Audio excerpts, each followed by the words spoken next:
Yashodanandana Vrajajanaranjana Yashodanandana Vrajajanaranjana Yamunatira Vanachari Yamunatira Vanachari Yamunatira Vanachari Yamunatira Vanachari Hare Krishna Krishna Krishna Hare Hare Hare Rama Rama Rama Hare Hare Hare Krishna Krishna Krishna Hare Hare Hare Rama Rama Rama Hare Hare Hare Krishna Krishna Krishna Hare Hare Hare Rama Rama Rama Hare Hare Hare Krishna Krishna Krishna Hare Hare Hare Rama Rama Rama Hare Hare Hare Krishna Krishna Krishna Hare Hare Hare Rama Rama Rama Hare Hare Hare Krishna Krishna Krishna Hare Hare Hare Rama Rama Rama Hare Hare Nitai Gaur Hari Bo Hari Bo Nitai Gaur Hari Bo Hari Bol Hari Bol Hari Bol Nitai Gaura Hari Bol Jai Jai Prabhupada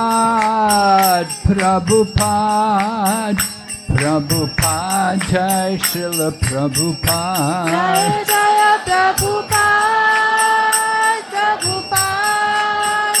Prabhupada Jaya Srila Prabhupada Gaur Premanande Om Namo Bhagavate Vasudevaya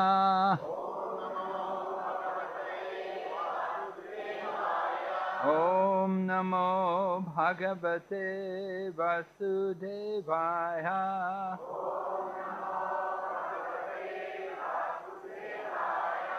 Om Namo Bhagavate Vasudevaya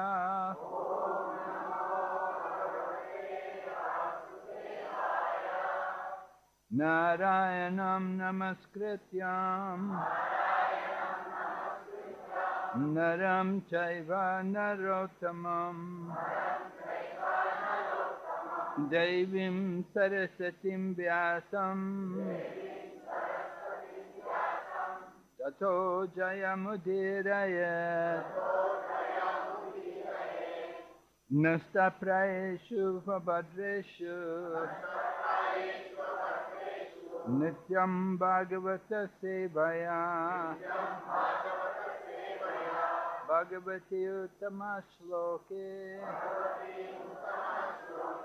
Bhaktir Bhavati Naistiki.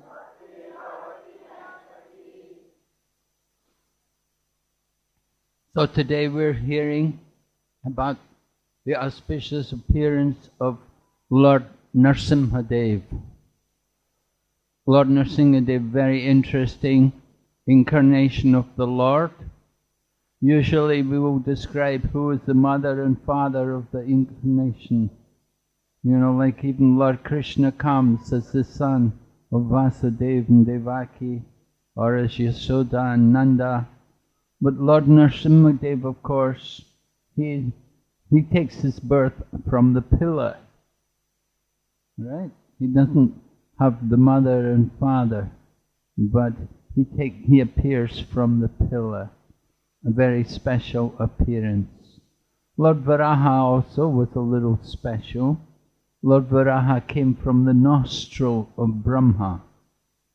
Lord Brahma was contemplating how to pick up the earth from the bottom of the universe, and at that time Lord Varaha came out from the nostril, from the breathing of Lord Brahma. So anyway, we want to explain about how it happened that the Lord appeared from the pillar. So, Hiranyakashipu had this wonderful son, Prahlad. He had 4 children, actually. And Prahlad, like other children, he has to get education. And his father wanted his son to be like him. He wanted him to be a good materialist and to deal with his enemies.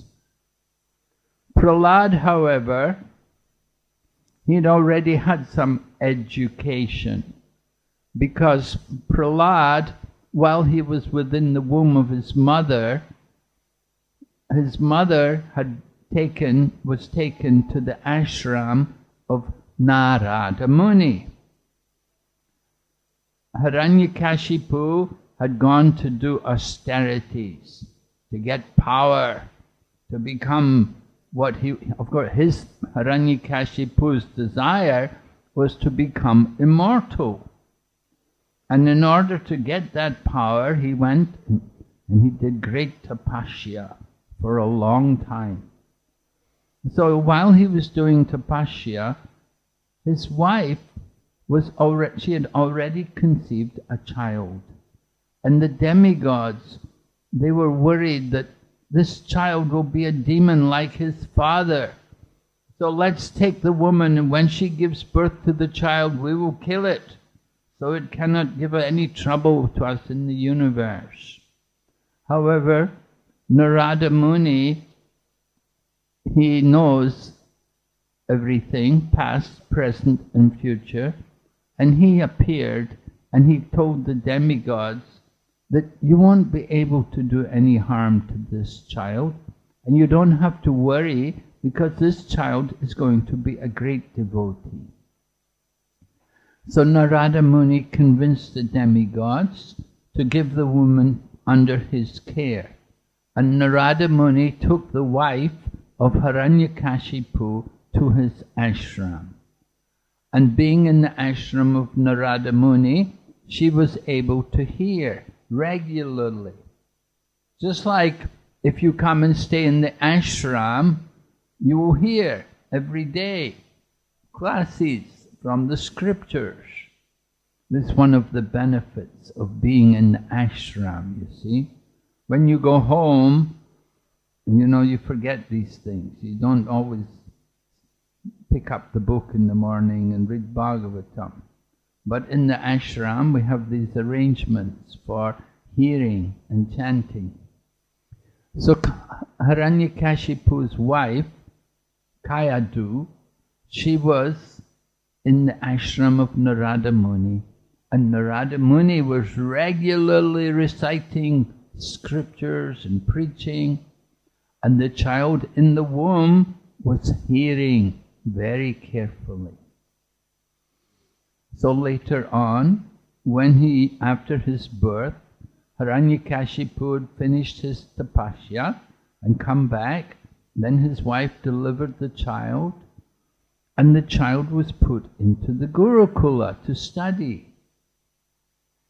So it happened that the father naturally wanted to know what his son was learning in the Gurukula. So Hiranyakashipu took his son Prahlad and asked him, "My dear son Prahlad, tell me, what is the best thing you have learned from your teachers in the Gurukula?" So Prahlad, when he said, "What is the best thing you have learned?" Prahlad thought about what he had learned while he was in the womb, while he was in the ashram of Narada Muni. So Prahlad replied to his father that, "My dear father, king of the demons, I have learned that for a person who is in the bodily concept of life and who is attached to the material existence and whose whole purpose in life is satisfying his senses, that his situation is like an animal which has fallen into a well." And Prahlad uses the word andakupam, a blind well. Griha andakupam. He describes the home of the materialistic person to be like the blind well. And Prahlad went on to give the solution to his father, that what person in this situation needs to do is to go to the forest. Go and live in the forest. In other words, enter into the vanaprastha stage of life. The Vedas prescribe 4 different ashrams, right? There's the brahmachari, grihast, and then vanaprastha and sannyas. So one who is if one is attached to materialistic life and whose only purpose in materialistic life is sense gratification, then that person better move into the next ashram, vanaprastha. Go and live in the forest. So Prahlad Maharaj said like this to his father. His father was not happy to hear this, and he thought, how is it my son has got this ideas? Where did he get this kind of education?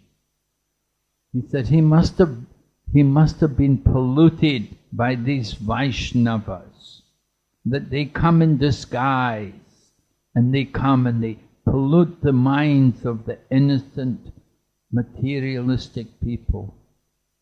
So he instructed the teachers, take good care of my son, don't let anyone pollute his mind. Keep him very carefully and educate him in materialistic life. So the 2 teachers, they were both the sons of Sukracharya, named Sanda and Amarka. They took Prahlad back to the Gurukula and they very carefully questioned him about where he had learned these things. So Prahlad Maharaj explained to the 2 teachers about the foolishness of materialistic life, how people in the material world are working for such temporary pleasures, the pleasures of the flesh, which are very short. And he explained that we should understand the real goal of life is self-realization and to know our real self and to get free from material existence. Teachers were shocked that their student had somehow heard all of this kind of knowledge, which was not at all the thinking of the materialistic people. Anyway, the 2 teachers tried their best to educate Prahlad in the life of a materialist.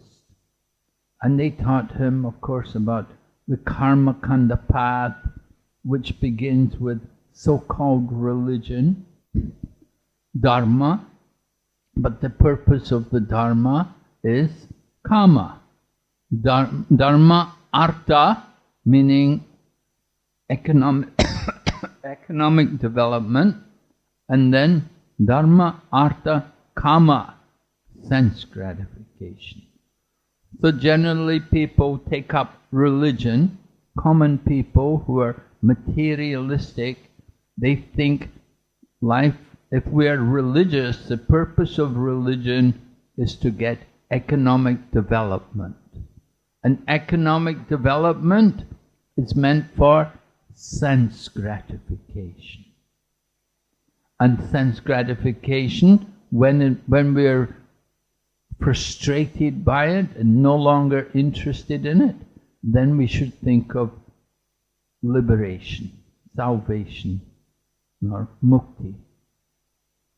So these things were being taught in the Gurukula, not the things which Vaishnavas are interested in.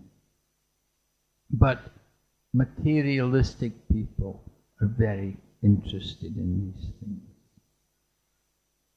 So Prahlad was in the Gurukula and he was learning these things. Again, his father came and he wanted to hear from his son. He asked his son, "What is the best thing you have learned from your teachers?"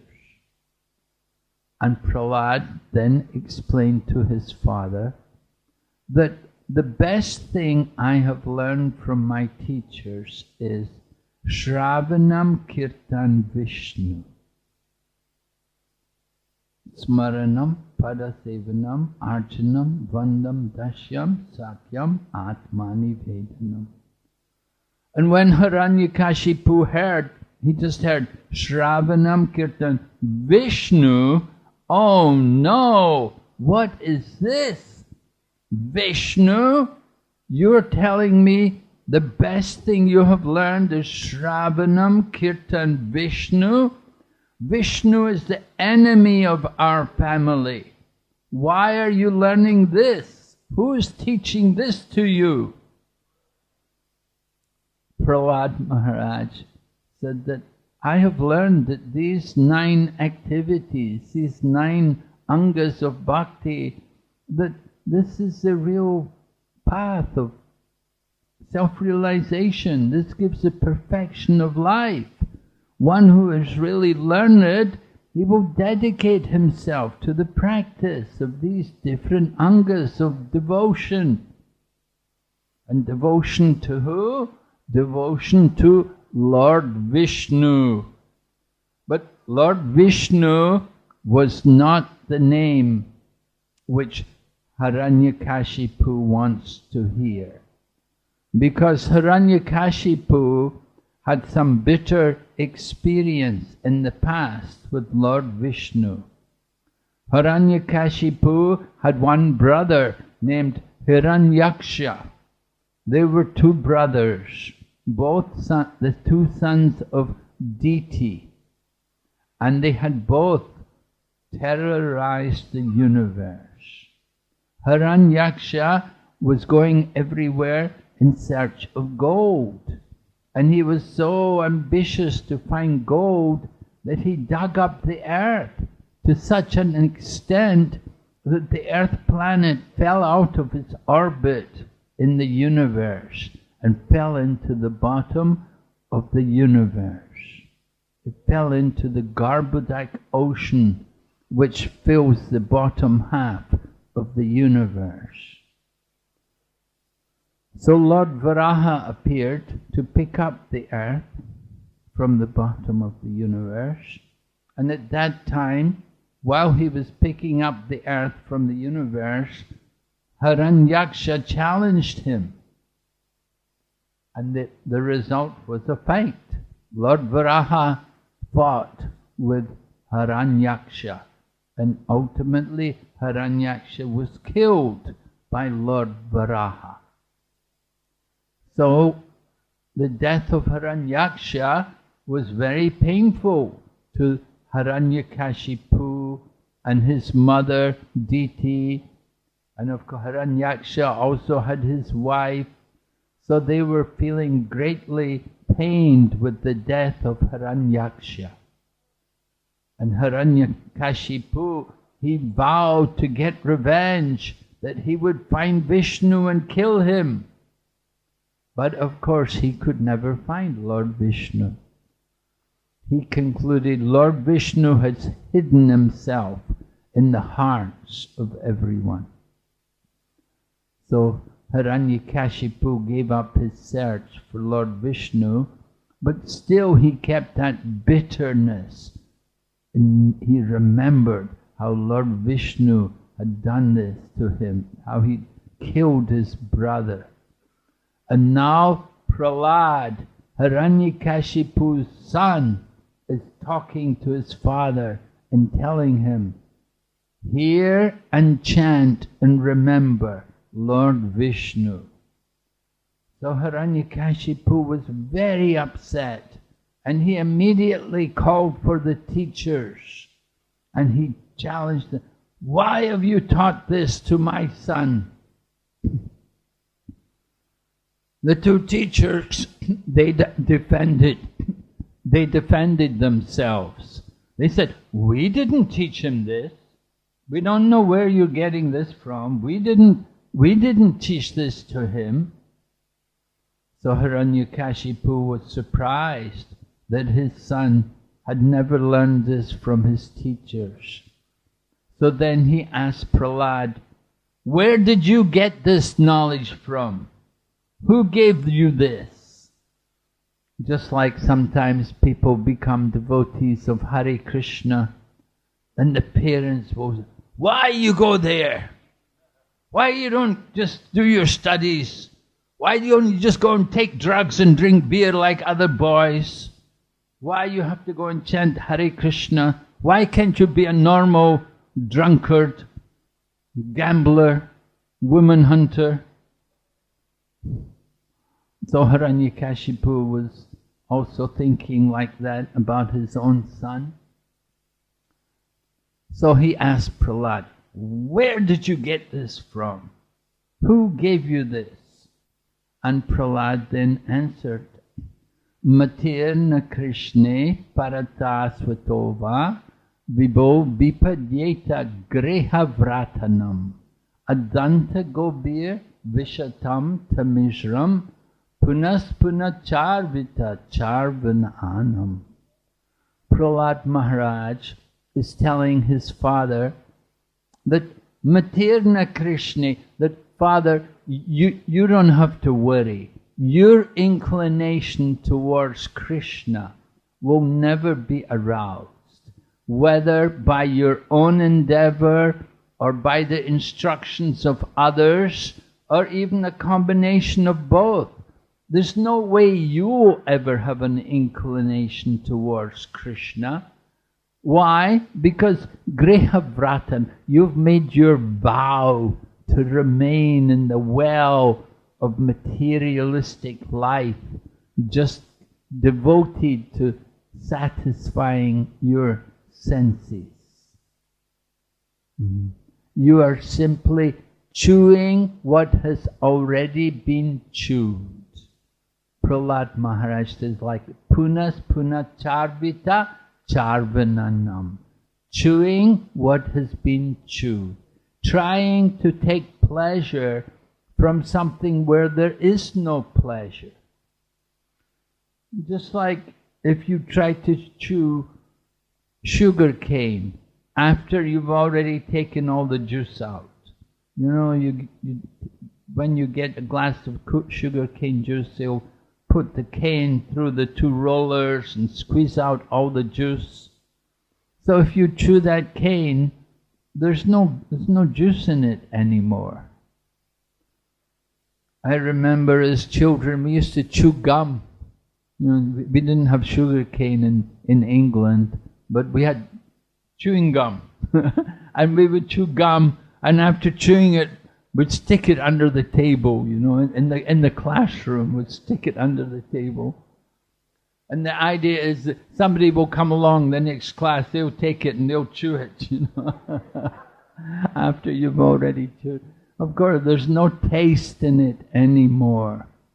So materialistic life is like that. That it's like chewing what has already been chewed. We're trying to find pleasure where there is no real pleasure.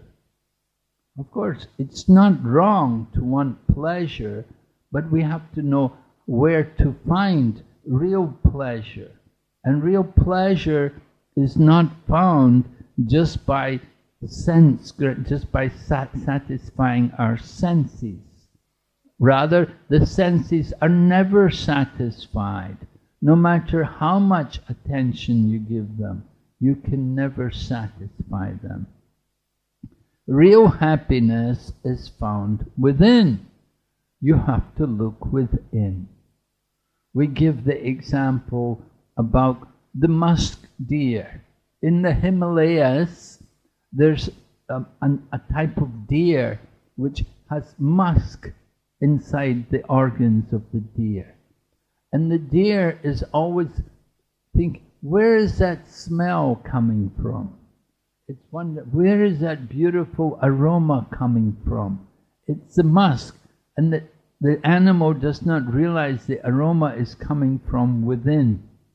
In the same way, we are looking for pleasure. We're looking for happiness everywhere. We're thinking, maybe it's with the sense, with my eyes I will get happiness. Or maybe it's with my tongue I will get happiness. We try to satisfy the demands of each of the senses. Sometimes the senses are compared to having a partner, right? Like the wife has a husband or the husband has a wife. So you could imagine we have the senses, and each of the senses is demanding, take me here, take me there, I want to do this, I want to... The different senses are pulling us and demanding attention. In the same way, we're trying to find happiness, looking for that happiness. But the happiness is not outside, the real happiness is within. We have to turn within and experience the happiness of the soul. So Prahlad Maharaj went on to tell his father that a blind person, if he tries to take help from another blind person, he cannot expect to get any good destination. If a blind man is moving along the path and he's trying to take help from another blind person, you cannot expect to get any good result. That is what happens. People who are blind, they're often cheated. They're looking for the path, trying to find real enlightenment, and they're tricked or misled by some other blind person. We have to find people with real vision, real knowledge.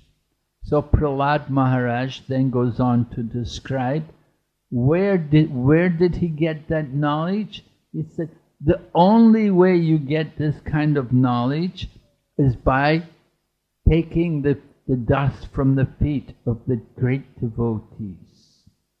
You have to embrace the pure devotees. You have to associate with them and hear from them. Then only you can get that real knowledge of spiritual life. You don't get it just by doing great austerities or performing tapasyas, fasting, going to holy places, bathing in holy rivers, performing sacrifices. None of these things will give us the real goal, the real result which we're looking for. The only way you can get it is by getting the mercy from someone who is actually niskinchana, who has actually detached themselves from the materialistic way of life. The materialistic way of life is where most people are entangled.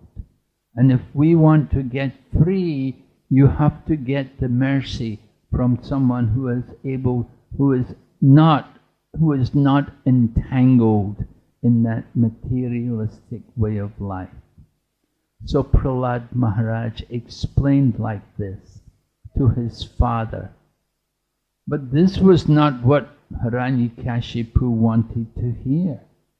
This was in fact very much against what he wanted to hear. And he was so disturbed, he was so angry that he said, this boy is already poisoned. Although he's only a child, his mind has been polluted. There's no hope for him. Kill him. And Hiranyakashipu ordered his servants, take the boy away and kill him. And of course they did try.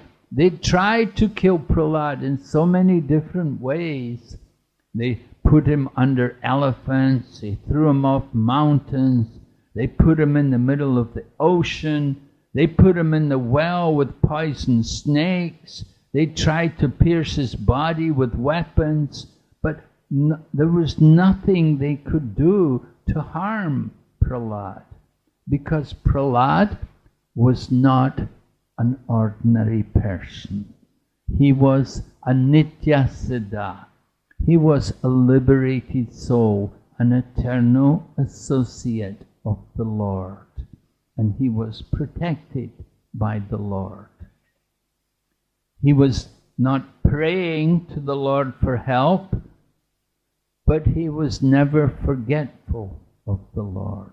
And because he always remembered the Lord, no harm could come to him. So Hiranyakashipu was very disturbed. He thought, we have tried to kill him in so many ways, no harm has come to him. My son he's not even afraid. When we try to kill him, he doesn't even get worried about it. So Hiranyakashipu became very worried that this son of mine is more powerful than I am.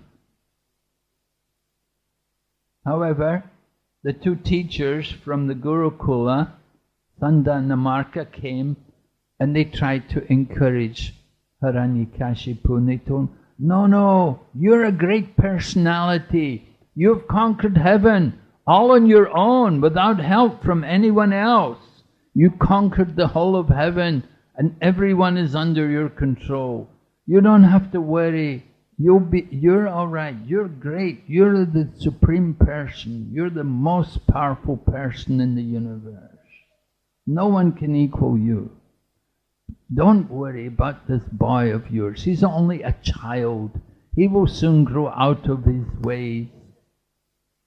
So in this way, he was encouraged, Hiranyakashipu was encouraged to go on. And he had his son go back in the Gurukula. So Prahlad was back in the Gurukula, and he did not play the games with all the other children. And the other children, they all approached him that, why you don't play with us? You know, we're all playing our games, you should come and play with us. But Prahlad preached to them, and he told them about the importance of God consciousness, that we have to utilize this life for God consciousness. We should not waste this opportunity. And the beginning of life is the best time. Komar acharet pragno dharmam bhagavatam miha. We should learn Bhagavad Dharma when we are children, 5-year-old children. From the beginning of life, we need to get that kind of training and education. So Prahlad was preaching about the importance of human life and how we waste so much time with ball games and this game and that game, with this movie and that movie and this song and that song. We need to learn about spiritual life. And Prahlad made all of the boys, who were all sons of great demons, Prahlad made them all into devotees.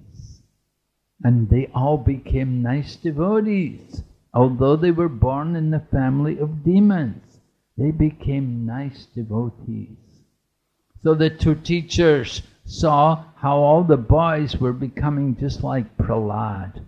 Then they went to Hiranyakashipu and they told him that your son, he's polluted all the other children in the Gurukul. They've all become like him. They've all become Vaishnavas. So Hiranyakashipu was furious, and he came and he got Prahlad. He said, I will kill him myself. And he said, before I kill you, I want to know, where is this God, this person you're worshipping? Where do you see him?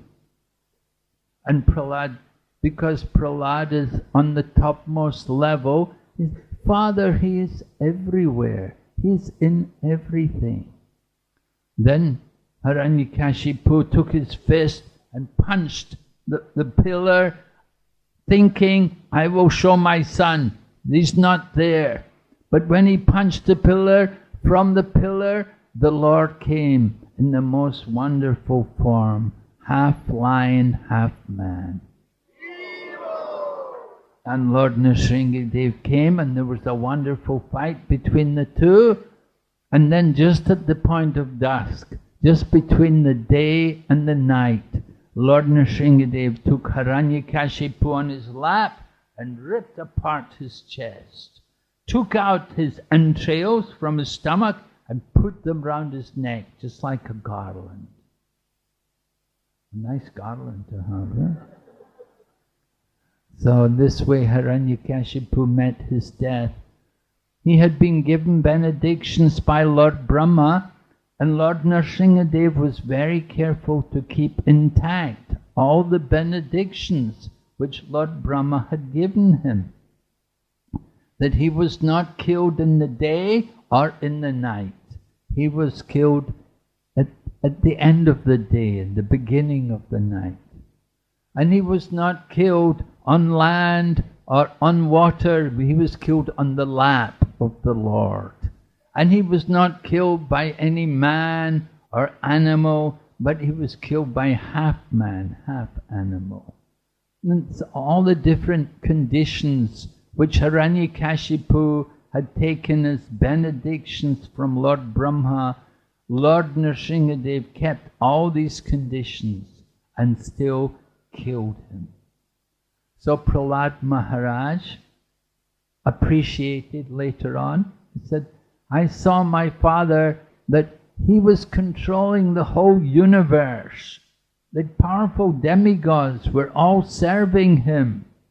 But he lost everything in a moment. Everything was taken from him. Nothing left. So Prahlad Maharaj said, what is the need? Why make so much endeavor to acquire so much power, to get opulence, to control the material world? It is all so temporary. At any moment it can be finished, as it was with Hiranyakashipu. He lost everything in a moment. So Prahlad Maharaj said, I am not interested in these things. But anyway, with the death of Hiranyakashipu, Prahlad Maharaj had to become the king. And he became he was put on the throne and made the king, and he ruled the planet. Lord Brahma installed him as a king.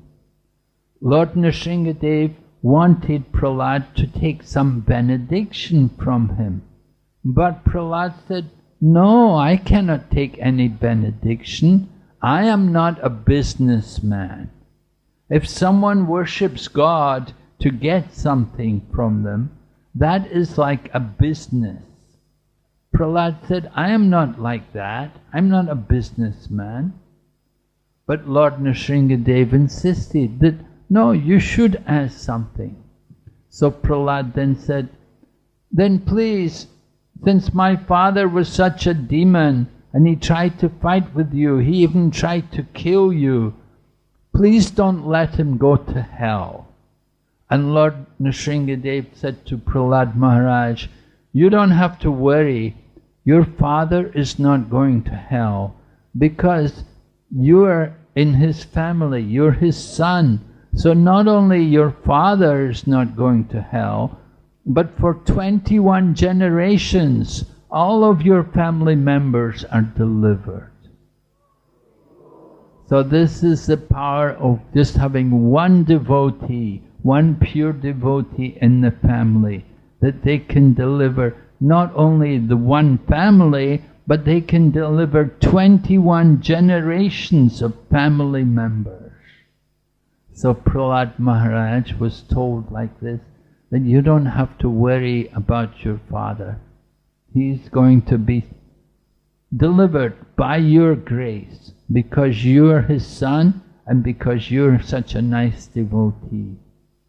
So Prahlad Maharaj satisfied Lord Nrisimhadev with wonderful prayers, and Lord Nrisimhadev was happy to see Prahlad installed on the throne. Lord Nrisimhadev then went back to his abode in the spiritual world in Vaikuntha. Lord Nrisimhadev has his own planet there, and the devotees of the Lord can go there and enjoy pastimes with him. Thank you very much. Are there any questions? Anything?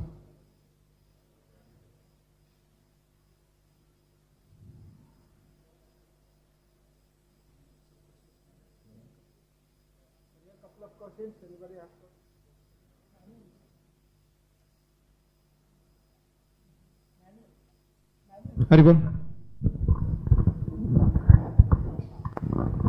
Hare Krishna Maharaj. Thank you so much for enlightening us with the pastimes. Maharaj, in your lecture you mentioned that Punar Charvida Charvadanam, that statement.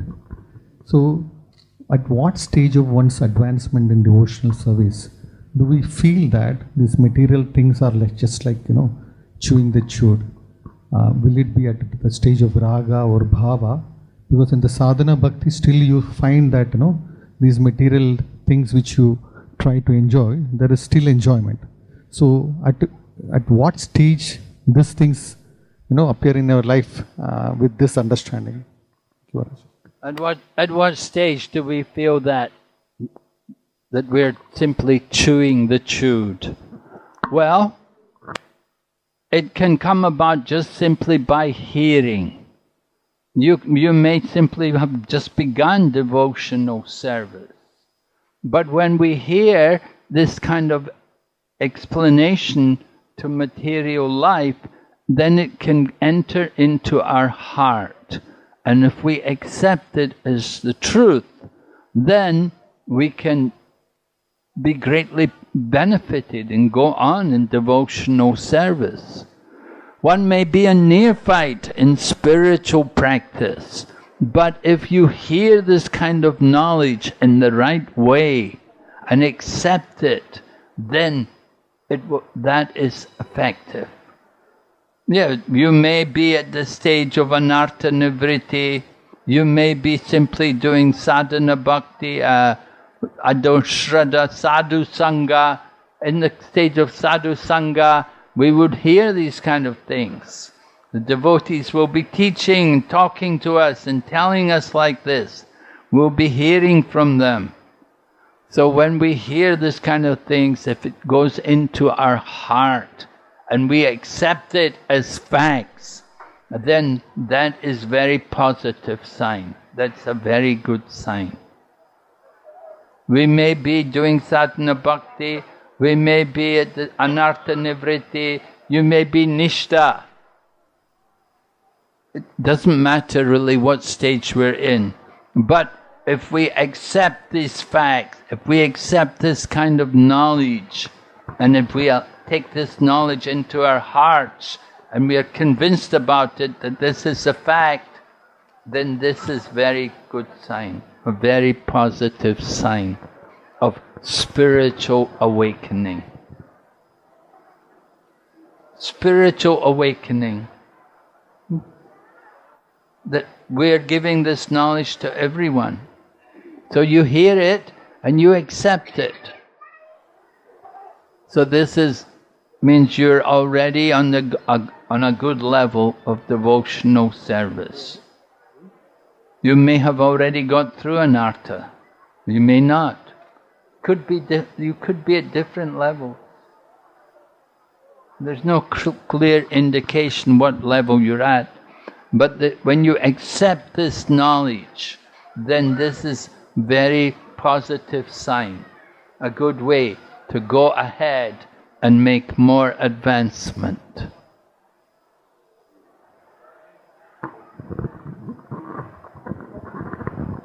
Hare Krishna. Any other questions? Haribol Maharaj.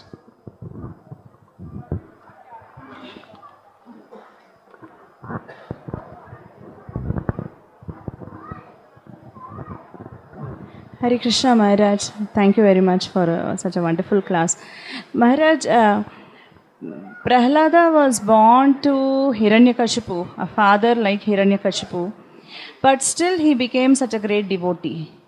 Now, what made him so lucky? Because not all are lucky enough to become devotees like that. And was it the karma of Hiranyakashipu to get a devotee son, or was it the karma of Prahlada himself to become a devotee? Well, karma is a very complex thing, difficult to explain everything just in terms of karma. But I did explain that Prahlad, while he was within the womb of his mother had gone to had been taken to the ashram of Narada Muni. So although the child was still in the womb, he was able to hear spiritual knowledge. And this was very beneficial for him in becoming a devotee. And Prahlad also recognized that he'd been fortunate to have Narada Muni as his teacher and as his spiritual guide. So that was certainly very helpful for Prahlad becoming a great devotee. Some other scriptures describe different things. They say that Prahlad in his previous life, he had been a fallen brahmana and he was fasting he had a girlfriend, and the two of them were arguing and fasting and quarreling, and it was Nrisimha Chaturdasi that day. And the two of them they spent the whole night arguing with each other and fasting. So there are different explanations. Now was it karma, Prahlad's karma? Well, karma is destroyed by devotional service. Prahlad is he's not a sadhana siddha, he's a nitya siddha. He's an eternally liberated soul. And of course, he's doing sadhana, but he's a nitya siddha. He's an eternal associate of the Lord. And he has come for the sake of the Lord's pastimes, you could say. So it's not karma. Karma is for the common people, us. We have karma. But Prahlad Maharaj, there's no karma. He's transcendental. One on the transcendental level, there's no karma. When we do devotional service, just like we come into Krishna consciousness, then we get free of karma. As soon as you take initiation, destroys all the past karma. So devotional service is so powerful that it destroys all karma. So why does it happen? The Lord's arrangements. The Lord likes to show us the nature of a devotee, how a devotee will tolerate, and what is the behavior of a devotee, how Prahlad behaves. He does not think of anyone as an enemy or a friend. He sees everyone equal. He's very kind and concerned, full of compassion for others. all of his qualities are very saintly. So this is the nature of the devotee. It's not karma, but it's the results of devotional service. It's the plan of Krishna to show the glory of his devotees. Krishna likes to show his devotees. Just like he could have won the battle of Kurukshetra himself, but he wanted Arjuna to get the credit. So similarly, Lord Nrisimhadev came to protect Prahlad, and to also we see the wonderful the glory of Prahlad. How, although his father was such a demon, Prahlad was concerned, I don't want my father to go to hell. You know, if your father was very nasty and always trying to kill you, you think, let him go to hell, you know. But Prahlad is, don't let my father go to hell. Prahlad was so compassionate, so caring, that he wanted to deliver his father from hell. So we learn about the wonderful qualities which devotee should have. One who is a devotee, he's supposed to have all good qualities. Okay? Hare Krishna. Thank you, Maharaj. Hare Krishna. So we would like to thank Maharaj for his wonderful association on this holy day of Sri Nrisimha Chaturdasi, and also for his wonderful glorification of Lord Nrisimhadev. So we would like to thank Maharaj by one time chanting Hare Krishna Mahamantra. Hare Krishna, Krishna Krishna, Hare Hare, Hare Rama, Rama Rama, Hare Hare. On coming Friday, the 16th May, we will be performing a Sahasranama Archana for Lord Nrisimhadev. So the devotees can register your name in our temple office or His Grace Balaji Purushottam Das Prabhuji.